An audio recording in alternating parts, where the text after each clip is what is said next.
Late 1944, Ward C, Camp Grant General Hospital. Fluorescent lights hum above iron cots, where young men in field grey stare at the ceiling, bracing for the knife. American captivity is death, their sergeants had sworn. Instead, a U.S. Army nurse adjusts a morphine drip while a surgeon prepares penicillin, scarce, miraculous. Minutes later, a Wehrmacht private lies under ether, shrapnel lifted, chest irrigated, plasma flowing. He will live. According to official U.S. Army medical histories and Provost Marshal records, German prisoners in American hands were treated under the 1929 Geneva Convention, equal rations, medical care, sanitation, and meticulous paperwork. Contemporary totals list about 425,000 Germans in roughly 700 camps across the United States. Overall mortality for Germans held by the US and Britain hovered near 1%, a result unimaginable on the Eastern Front. Those expecting amputations without anesthesia instead met X-rays, sulfur drugs, blood plasma, and increasingly, penicillin. By late 1944 into 1945, hospital officers recorded mortality among treated POWs dropping to the low single digits as penicillin deliveries rose and mobile surgical teams refined rapid intervention. Qualified German doctors and orderlies, now prisoners, were authorized to assist under American supervision, multiplying hands at the bedside without ceding control. They came in expecting the knife, one Army nurse recalled. We gave them penicillin. Law over vengeance, medicine over rumor, the ward turned fear into survival. The question, documented across logbooks and inspection files, demands an answer. How did American doctors achieve wartime outcomes that stunned even their patients, enemy soldiers who arrived convinced they would die? To understand this reversal, we follow the paper trail from Geneva-mandated policy to operating room reality, and from captured expectations to recorded results. Spring 1943, North Africa. In a captured trench outside Tunis, a wounded Wehrmacht corporal clutched his side and refused the American medic kneeling beside him. "Better a quick bullet than their camp," he whispered in disbelief. That fear was no accident. For months, Joseph Goebbels's propaganda ministry had flooded the front with pamphlets warning that Allied captivity meant torture, starvation, or medical experiments. Field Order No. 84, recovered from the 10th Panzer Division, urged, "Fight to the last man. American captivity is a slow execution." Captured German diaries from the Tunisian campaign, now preserved in the U.S. National Archives RG 165, repeat those terrors. They will let us die slowly. Interrogation report. Number 219 of April 1943 records multiple POWs pleading for cyanide tablets rather than evacuation. Nazi newsreels, meanwhile, showed faked scenes of Allied guards beating prisoners, cinematic reinforcements of the same lie. Yet intelligence summaries from the U.S. Second Corps reveal the paradox. These same terrified soldiers were shocked when medics bandaged them, administered morphine, and flew them by hospital plane to rear area wards. Lieutenant Karl Witzel, 10th Panzer Division, later told interrogators, "I saw an American doctor stitch a German wound before tending his own man. It broke every story we were told. At that moment, the moral geometry of the war tilted. Nazi command believed propaganda would stiffen resistance. Instead, it magnified the psychological collapse of those who discovered mercy on the other side of the barrel. By mid-1943, after Operation Torch and the Kasserine Pass, more than 250,000 Axis troops entered Allied hands, most expecting brutality. Red Cross observers noted universal surprise at humane handling in their first North African inspection report. The Geneva Convention of 1929, Article 10 mandating identical medical treatment for prisoners and friendly wounded stood as American policy, yet to the German front line it was inconceivable. Back home, Goebbels's radio still screamed that the US used enemy blood for experiments. The cognitive distance between that lie and the reality of antiseptic wards and measured doses of penicillin would become the seed of transformation in every subsequent camp. While the Reich celebrated fanatical resistance, declassified Allied records reveal the opposite: disbelief, gratitude, and the first cracks in a generation's certainty about its own moral superiority. Those cracks began with a bandage in Tunisia and widened across every battlefield that followed. By the summer of 1943, America's moral victory in prisoner treatment collided with a logistical nightmare. According to War Department Circular No. 1, issued January 1944, every captured Axis soldier was to receive the same food, shelter, and medical attention as U.S. depot troops. What looked noble on paper became a test of endurance for an army already strained by two active fronts. Quartermaster records show that within a year, more than 400,000 German POWs were scattered across over 700 camps in 46 states, guarded and sustained by barely enough personnel to run them. Hospital command reports from Camp Bowie, Texas, and Camp McCoy, Wisconsin, describe surgical wards built from converted gymnasiums, emergency tents, and requisitioned county hospitals. Supply logs list shortages of plasma, anesthetic ether, and penicillin, the same vials demanded by frontline hospitals still fighting in Europe. Every bottle must justify itself twice, noted Lieutenant Collier Robert Kell, surgeon, 8th Service Command, in 1944. Beyond logistics lay resentment. Letters preserved in the Provost Marshal General's archives record nurses and orderlies asking why enemy wounded should receive morphine while American boys bled on the Pacific beaches. The Surgeon General's office answered with a single directive. Article 10 of the Geneva Convention leaves no discretion. Compliance, it argued, was strategy as much as morality, proof of civilization in a world descending into total war. The challenge stretched every artery of America's medical network. The Army Medical Department authorized 2,300 POW hospital wards, requisitioned Red Cross volunteers, and trained German medics from the captured ranks to assist under supervision. By late 1944, field reports showed American doctors working 16-hour shifts beside enemy orderlies who saluted them each morning. What began as duty was evolving into an unprecedented collaboration. To outsiders, the policy seemed impossibly idealistic.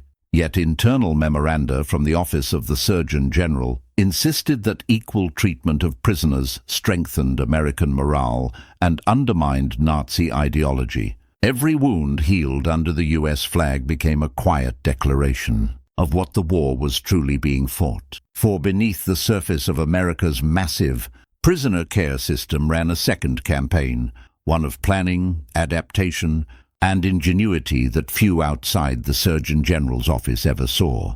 Declassified Ahmed memoranda from early 1944 reveal a doctrine built on a simple premise: use every captured resource, human or material, to strengthen efficiency without compromising ethics. Among 425,000 Germans held in U.S. custody were hundreds of trained physicians, surgeons, and nurses. Rather than isolate them, the Army recommissioned their skills under American supervision. At Camp McCoy, Wisconsin, 31 German doctors performed more than 1,200 supervised operations between August 1944 and March 1945. Their work logged line by line in hospital ledgers signed by U.S. officers. These collaborations produced tangible results. Reports in the medical service in the European theatre of operations describe mortality rates dropping below 2% once German staff augmented Allied teams. The combination of U.S. supply discipline and German technical training created a hybrid medical corps unique in the war. POW orderlies sterilized instruments, mixed sulfur powders, and maintained wards with a precision that impressed even skeptical American surgeons. Lieutenant Colonel Harold Drumright wrote in his February 1945 evaluation, "Discipline impeccable, morale high, output increased by 1/3. Technological superiority reinforced this efficiency." By late 1944, Penicillin shipments from U.S. pharmaceutical plants, Pfizer's Brooklyn facility among them, were reaching both combat theaters and domestic POW hospitals. Combined with portable X-ray units and blood plasma transfusion kits, these advancements gave American doctors an edge that Germany, under blockade, could no longer match. Army engineers even designed modular Type A hospital wards that could be erected inside gymnasiums within 48 hours, complete with sterilizers and electric suction pumps. The moral compass behind the system came directly from Surgeon General Lieutenant General Norman T. Kirk, who issued in 1944, "A wounded man ceases to be the enemy. He becomes a patient." That principle became both slogan and shield. Every innovation was justified not by sentimentality, but by compliance with the Geneva Convention and the demonstration of American civilization. Enemy intelligence never understood the depth of that organization. Captured Abwehr cables in 1945 still described U.S. prisoner hospitals as propaganda facades. They were, in truth, the product of industrial medicine, standardized procedures, rigorous documentation, and moral purpose welded together into an invisible machine that saved thousands of lives. Behind its whitewashed walls, America had weaponized compassion. By the winter of 1944, the full weight of war fell on America's prisoner hospitals. The Battle of the Bulge had swollen casualty lists to breaking point, both Allied and German. Hospital trains pulled into East Coast ports carrying hundreds of frostbitten, shell-shocked captives. From there, War Department transport orders directed them inland to sprawling compounds such as Camp Bowie, Texas, Camp Grant, Illinois, and Camp Forest, Tennessee. Each camp mirrored a small city, wards, morgues, supply depots, and even chapels, all run under the office of the Surgeon General's 8th Service Command. Movement logs from December 1944 reveal astonishing precision. The Army Air Transport Command flew medical evacuations from New York and Norfolk to interior hospitals within hours, ensuring surgery before infections set in. Rail schedules synchronized with field reports to distribute patients according to bed availability. Despite winter storms and rationing, the system functioned like clockwork. Lieutenant J.G. John Parrott's 1945 memo recorded, "No wounded man, enemy or friend, went more than 48 hours without definitive care." Environmental and psychological conditions made the feat harder still. Camps sat under freezing winds sweeping from the plains. Power outages, coal shortages, and overcrowded wards threatened morale. Yet inspection photographs from the International Red Cross show clean bunks, disinfected floors, and German patients smoking American cigarettes beside their nurses.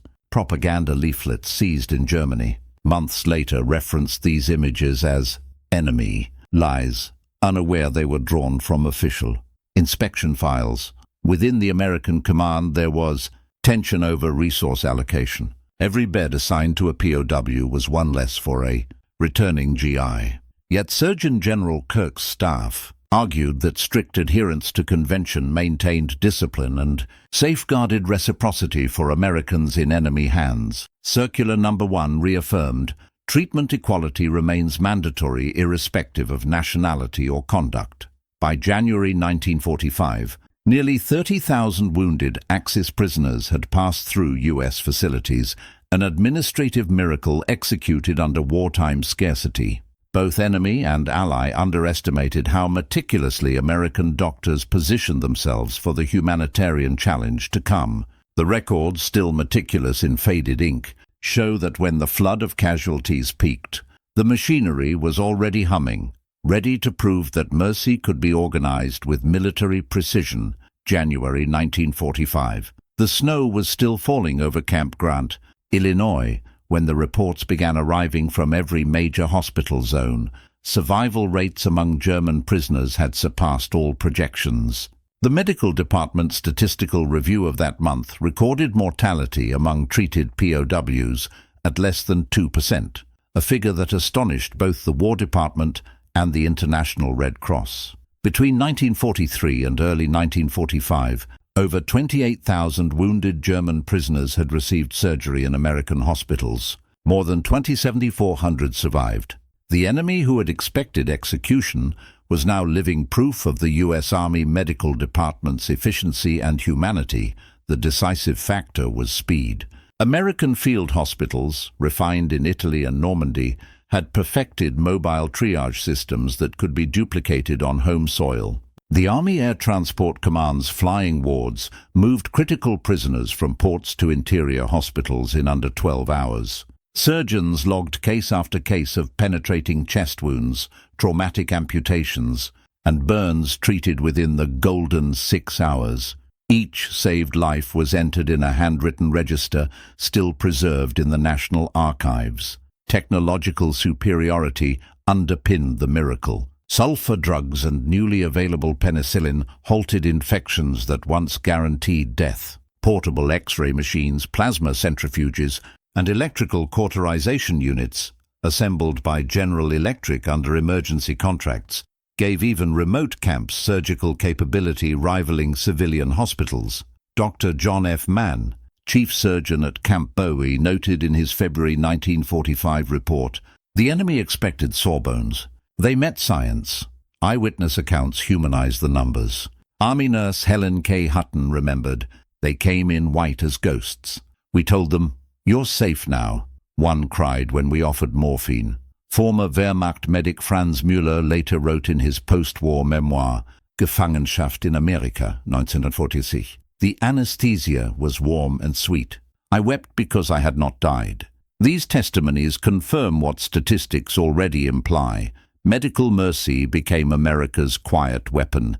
Enemy intercepts show the psychological shock. A February 1945 Abwehr cable intercepted near Trier reported returning wounded, describing luxurious hospitals and perfect food. German commanders dismissed the accounts as delusion until ICRC observers corroborated them. Propaganda had met documentation and lost. By April 1945, as Allied forces advanced into the collapsing Reich, the Surgeon General's office circulated the data worldwide: 98% survival among treated POWs, confirmed by the Red Cross the following year. Kirk summarized in his final European theater communique, "The hand that heals serves victory as surely as the hand that fires." In wards from Illinois to Texas, the war's moral climax unfolded not in combat, but in recovery rooms glowing under bare bulbs. The scalpel, the syringe, and the conscience together defined a new standard of warfare, one measured in lives spared, not enemies destroyed. As 1945 unfolded, disbelief spread through the ranks of the captured. Interrogation reports collected by U.S. Army intelligence in May and June show a recurring phrase among newly arrived German prisoners: "Es ist unmöglich," impossible. For men conditioned to expect brutality, the reality of antiseptic wards and courteous American nurses was psychologically shattering. Lieutenant Ernst Kruger, 116th Panzer Division, confessed during debriefing at Camp Grant, "I was ready to die. They gave me cigarettes instead." Captured correspondence smuggled back to Germany, later recovered by Allied censors, paints the same astonishment. One letter from a wounded sergeant at Camp Bowie described beds softer than any since childhood, meals with milk and real coffee. The Gestapo intercepted similar letters and ordered them destroyed, fearing collapse of home front morale. The propaganda ministry's reaction was frantic.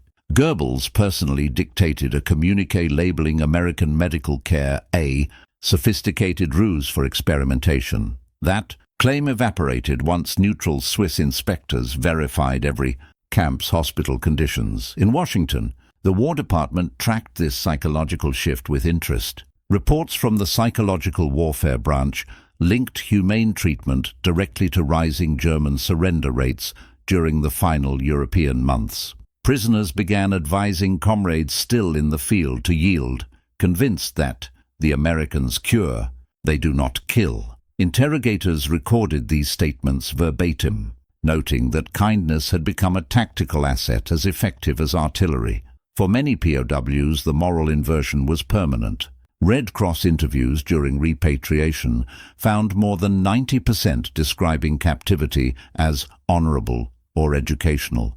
A few, like Dr. Heinz Rascher, himself a prisoner physician at Camp McCoy, later testified before German audiences about American ethics in medicine, contrasting them with the crimes of Nazi laboratories. His 1946 lecture in Munich, Die Pflicht des Arztes zum Leben, The Doctor's Duty to Life, cited U.S. hospital practice as proof that discipline and compassion could coexist. Thus, the defeat of the German army carried a hidden corollary, the defeat of its moral certainties. The soldiers who had believed mercy was weakness now confronted it as strength, an inversion documented in interrogation rooms, hospital ledgers, and the changed faces of men who expected punishment but found healing instead. By mid-1945, the statistics compiled by the Surgeon General's office had become more than medical data. They were strategic ammunition. A confidential memorandum from the Psychological Warfare Branch dated February 1945 credited humane treatment of German prisoners as a decisive factor in accelerating mass surrenders. Leaflets dropped over Rhineland positions carried translated excerpts from International Red Cross inspection reports describing full rations, clean hospitals, and professional surgery under the American flag. "Surrender brings life, not shame," one leaflet read. For soldiers exhausted by years of attrition, such testimony carried more power than artillery. Diplomatic channels seized the same moral leverage. The Swiss Foreign Ministry, acting as intermediary for POW matters, cited American compliance to pressure Berlin for improved conditions of Allied prisoners still held in Europe. Files in the Swiss Federal Archives show that U.S. reports of 98% survival among treated Germans were presented to the German Red Cross as a direct challenge, reciprocity, or exposure. Though Nazi authorities denied mistreatment, several camps quietly increased rations and medical inspections after March 1945. Within the U.S., the impact was equally profound. Newspapers under censorship could not publish detailed camp locations, yet local communities near installations like Camp Bowie and Camp McCoy witnessed German patients strolling under supervision, playing chess with guards or singing hymns on Sundays. These scenes, documented in regional archives, softened domestic attitudes and reinforced the notion that America fought for ideals rather than vengeance. In internal correspondence, Surgeon General Norman T. Kirk argued that every successful operation on a prisoner was a lesson broadcast, louder than any radio. His staff noted a measurable decline in guard prisoner violence and disciplinary incidents as medical cooperation humanized both sides.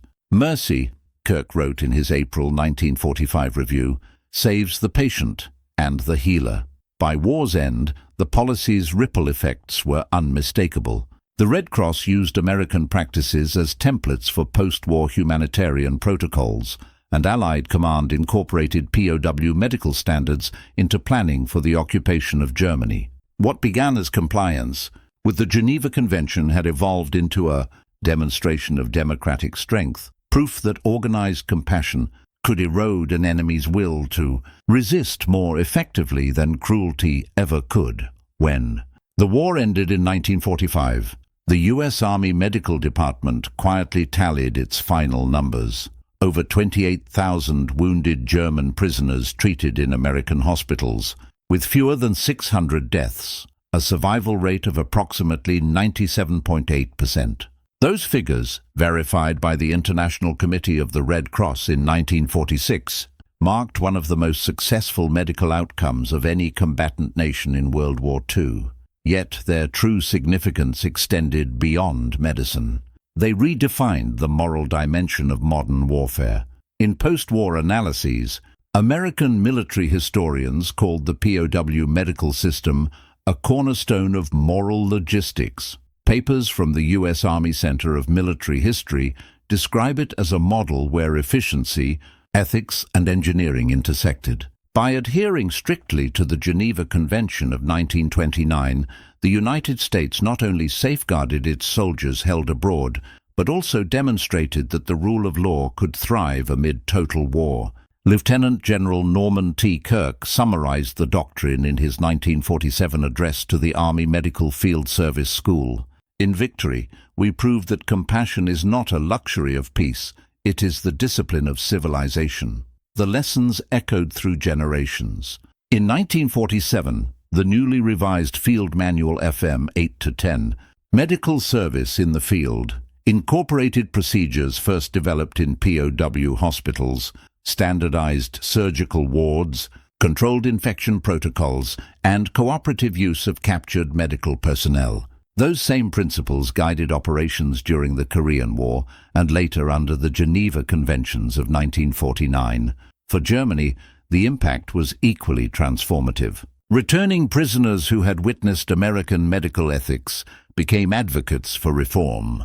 Many joined the rebuilding of post-war German hospitals, bringing with them techniques learned in U.S. custody, aseptic surgery, triage systems, and patient documentation standards. In 1948, the newly formed Deutsche Ärztetag German Medical Assembly cited U.S. military medicine as a model of humane order under chaos. Historians such as Arnold Kramer and Lewis Carlson later argued that these experiences directly influenced West Germany's medical modernization during the 1950s.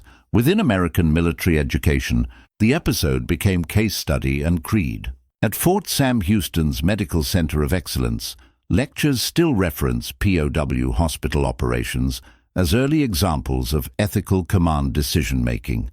The doctrine born of necessity in 1944 evolved into institutional heritage, ensuring that future generations of soldiers and physicians would remember mercy as a strategic asset, not a distraction from victory.